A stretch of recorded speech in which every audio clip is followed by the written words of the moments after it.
if I dance, I'll be warmer. Dance while you recite. I'll show you those moves later. Are you serious? Oh. Are you all going to be able to, if I have... It's nice and delicate.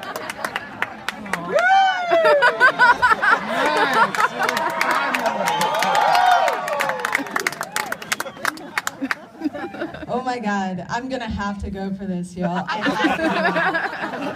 feel like You might as well I feel like the blushy girl at the prom who just got the letter jacket from the football player.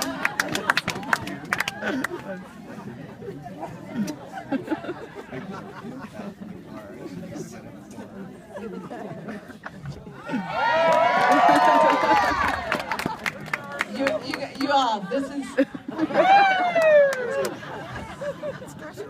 makes me so happy. Oh my gosh. Somebody please take a picture and send it. All right. Y'all are a little bit cold too. All right. Y'all have had some drinks maybe. I don't ever drink till after I read poems so I can be properly anxious up here. There are things in the pocket I'm not going to look and see.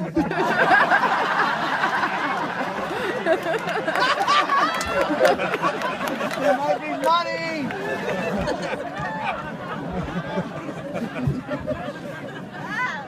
Okay, poems.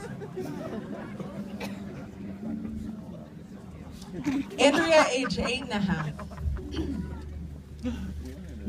Maybe there are cartwheels in your mouth.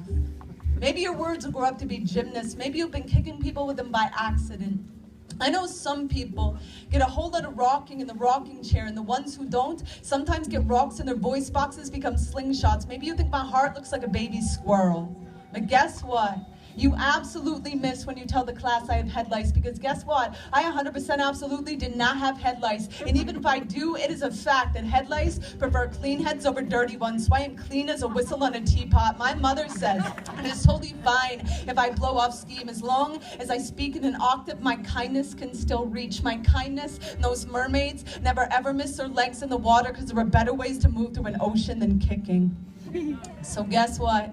If I ever have my own team, I am picking everyone first, even the worst kid and the kid with the stutter like the skipping record, because I know all of us are scratched. Even if you cannot hear it when we speak, my mother says some people have heartbeats that are knocking on doors that will never ever open, and I know my heart is a broken freezer chest. That's why I can't keep anything frozen. So no, I am not always crying. I'm just thawing outside the lines, and even if I am always crying, it is a fact that salt is the only reason everything floats so good in the Dead Sea. And just because no one ever passes notes to me doesn't mean I am not super duper. And in fact, my super duper might be a buoy or a paper boat the next time your nose is stuck up the river, because it is a fact that our hearts stop for a millisecond every time we sneeze, and some people's houses have too much dust.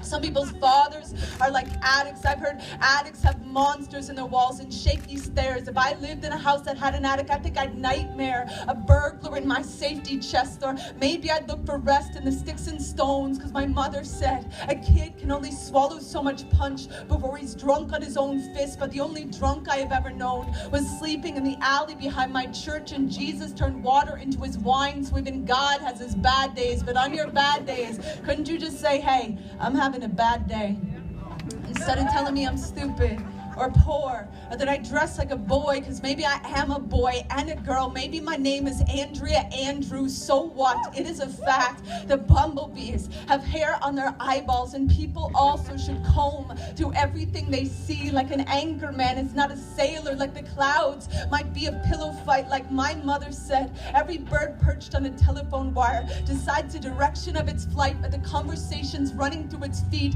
So I know everything I speak can make hurricanes and other people's veins or shine their shiny shine. So maybe sometime, if somebody would sit beside me on the bus, I could say, guess what? It is a fact that manatees have vocal cords even though they don't have ears, just like Beethoven played music even when he could no longer hear. And I know every belt that has hit someone's back is still a belt that was built to hold something up. And it is a fact that Egyptians slept on pillows made of stone, but it's not hard for me to dream that maybe one day you'll write me back like the day I wrote the lightning bug to say I smashed my mason jar and I threw away the lid. I didn't want to take a chance that I'd grow up to be a war.